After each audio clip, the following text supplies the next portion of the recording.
Tyrone Bowman live. Earlier today, Vice President and Democratic presidential nominee Kamala Harris was in Detroit on this Labor Day, speaking before an audience of, could have been a union speech, not too sure. Well, anyway, I'm about to play the video in its entirety so you can hear it for yourself. Here we go. Kamala Harris, live in Detroit on this Labor Day. All right, I'm waiting for all my haters to start putting stuff in the comment section. Come on, don't disappoint me. I'm waiting for you. So to sum it up, there's only one candidate on the ballot for president who has the backs of the working people in Michigan, and we now have to have her back. Now, I am proud to welcome her to the stage, a true fighter for us and everyone, Vice President Kamala Harris.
And all of your words and the heart and soul that you put into your work, like I know all the members of LIUNA and everyone here does every day, because we love our country and we know what is at stake. Thank you, Tyrone.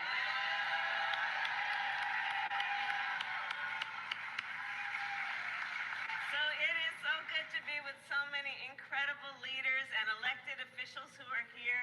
Governor Whitmer was here earlier, Senator Stabenow. Your next United States Senator, Representative Elisa Slotkin. And I always want to thank Representatives Dingell. Where is she? There she is. Stevens, Stadiner, all of you for the work that you do every day. And to all the labor leaders who are here, I thank you all for your extraordinary work. Don't we love Labor Day?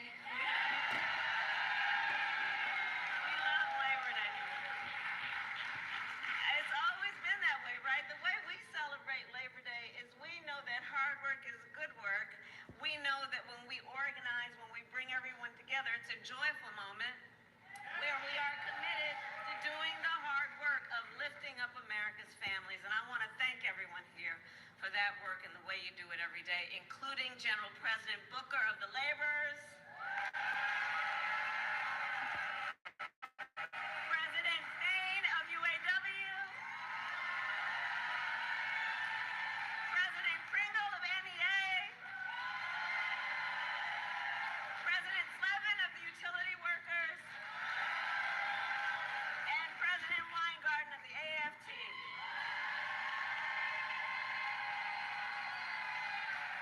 And thank you to all of the union members who are here this afternoon.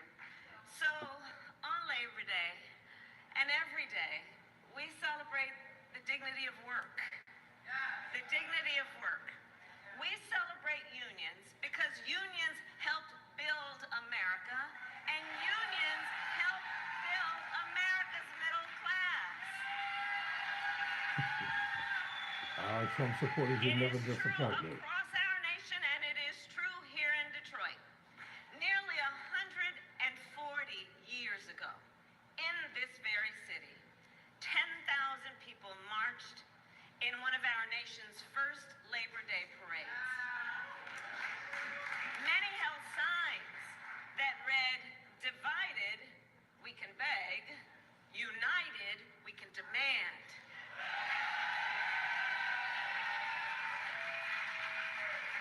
generations in Detroit and across our nation, the brothers and sisters of labor have stood together to righteously demand fair pay, better benefits, and safe working conditions. And let me say, every person in our nation has benefited from that work. Everywhere I go, I tell people, look, you may not be a union member, you better thank a union member for the 5-day work week. You better thank a union member for sick leave. You better thank a union member for paid leave. You better thank a union member for vacation time.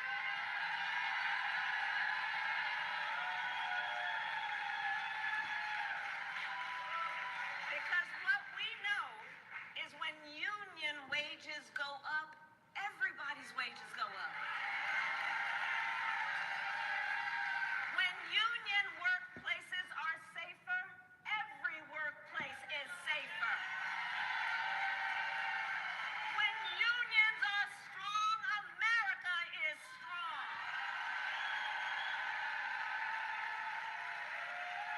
We know what we're talking about. The labor movement has always understood the power of the collective and the power of unity. The power of unity. And while we are fighting so much nonsense that is about trying to divide our country, trying to pull us apart, look to what the history and the present of labor tells us about the power of the collective and unity. The spirit of that work, as much as the product of that work. What if your smile could go from looking like this to this? Would you be more confident? Would you laugh a little loud? With Coinbase, you can trade cryptocurrency I can't help the securely in commercial, 6 easy steps. Create and verify your Coinbase. It's very telling God, Tom, and gives us really good lessons about what creates strength. And you know, many of you know my parents met while they were active in the civil rights movement. So when I was young, my parents, I see some young leaders here today. When I was young, my parents would take me to the meetings. I see our young leaders and take me to the marches. I was in a stroller. And from a very young age, I learned that when people stand together, when we join voices, knowing that the vast majority of us have so much more in common than what separates us, when we join those voices, we can drive extraordinary change, which is why I believe in my heart and soul, no one should ever be made to fight alone. We are all in this together. We are all in this together. But I'll tell you, I think that there has been a certain backward-thinking approach over the last several years, which is to suggest, some folks, to suggest that the measure of the strength of a leader is based on who you beat down, instead of what we know, the true measure of the strength of a leader is based on who you lift up. Let me pause this and say this right here to all you Trump supporters very quickly. For 4 years, Donald Trump had total power in this nation. He had the Senate, he had a Republican Senate, he had a Republican Congress, he inherited a booming fiscal economy from former President Barack Obama. He had everything going for him as the President of the United States of America. Why didn't he get things done the way that he said? Instead of whining and bitching and crying about Biden. Under his regime, he had total power. He put more conservative MAGA justices in power and throughout the federal courts. All of them were white. He didn't appoint not one Hispanic Not one black judge. And you're going to try to tell me blacks for Trump? This is something to be admired of? You must be out of your damn minds. I want you all to think about that in the comment section. So let's get back to Vice President Kamala Harris. That's the measure of the strength of a leader. Let's stop with the nonsense. And in this election, we all here know there are two very different visions for our nation. Ours focused on the future, the other focused on... Let's just get through the next 64 days. How about that?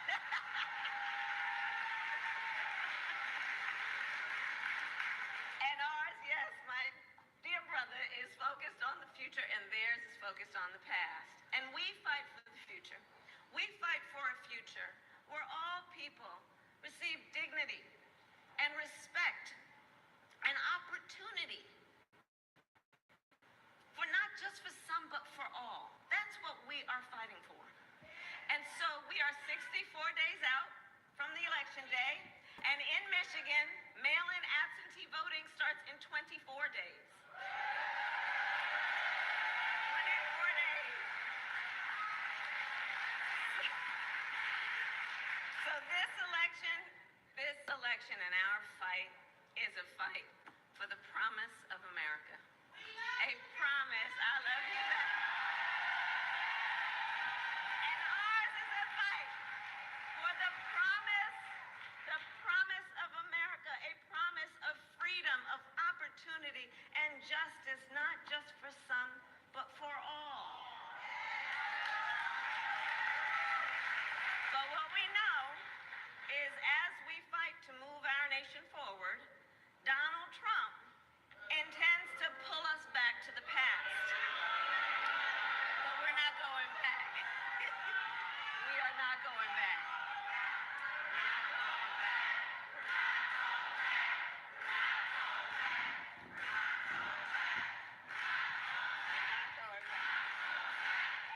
So, and we know what that would look like, right? So, intends to pull us back, including back to a time before workers had the freedom to organize. As president, we will always remember Donald Trump blocked overtime benefits from millions of workers.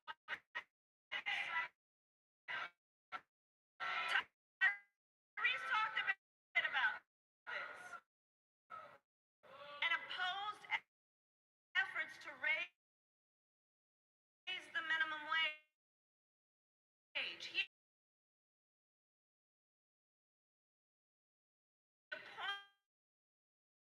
appointed union busters to the National Labor Relations Board.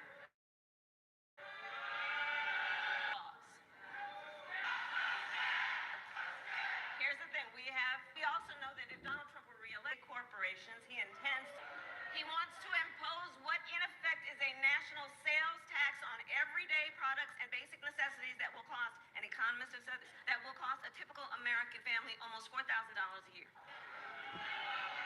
He wants to repeal the Affordable Care Act and take us back to a time in our country which most of us remember when insurance companies, you remember, had the power to deny people coverage based on a pre-existing condition. Remember that? Deny people, children who had asthma, a survivor of breast cancer, a grandparent with diabetes. Look, America has tried those failed policies before, and they are failed policies. And we are not going back. We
get that work done. We fight for a future where every person has the opportunity not just to get by, but to get ahead. And so when I am president, we will continue to build what I call an opportunity economy, so that every American has an opportunity to own a home, to start a business, to build intergenerational wealth for their family. Hey, did you know you might get a big cash payout if you were in a car accident in the last year? Yep, even if you weren't driving. Is your heart healthy? Check it out for free.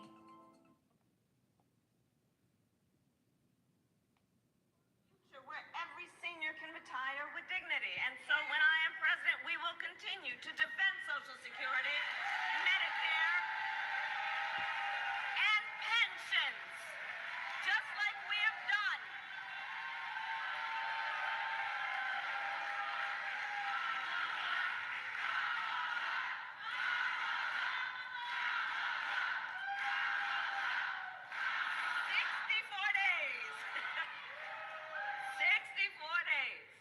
The most important election of our lives, and probably one of the most important in the life of our nation. And here's what I'd say to all the brothers and sisters assembled. We know this is going to be a very tight race, to the very end. We know, and I got your back, but I'm telling you, we know how they play. We know what they do. So let's not pay too much attention to the polls. Let's know, like labor always does,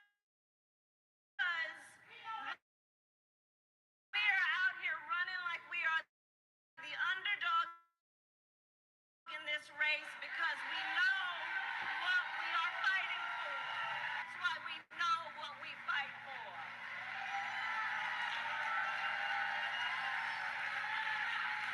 And we got some hard work ahead of us, but again, we all like hard work because hard work is good work. For your work, for your organizing, knocking on doors, and getting folks to the polls. Because put bluntly, Michigan, y'all know how to win. You know how to win. You know how to win. So today I ask Detroit, Michigan, are you ready to have your voices heard? Do we believe in freedom? Do we believe in opportunity? Do we believe in the promise of America? And are we ready to fight for it? And when we fight, we win. Vice President Kamala Harris. As I said, Vice President Kamala Harris in Detroit. During this course of Labor Day, where was Donald Trump? As always, on this golf course. Never surrender, never quit.